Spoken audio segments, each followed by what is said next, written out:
How does a team avoid designing by committee while still taking input? There's a bunch of very simple approaches to this, and let me just lay out really plainly how you can typically do this. One is understand the concept of RACI, which is the responsible, accountable, consulted, and informed individuals in any sort of decision-making process.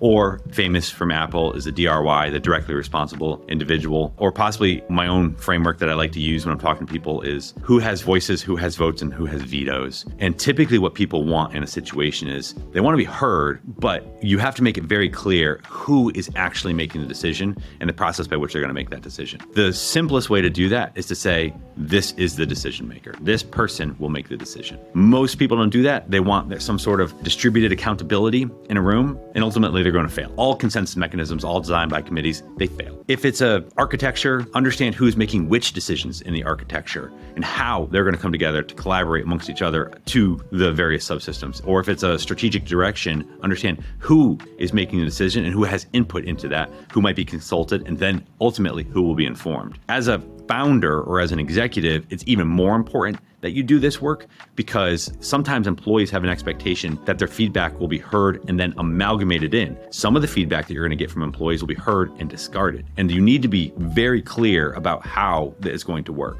Ultimately, I think the RACI framework is a very simple, very approachable, straightforward accountability metric, decision-making matrix, which is who is responsible, who is accountable, who is consulted, and how are people informed?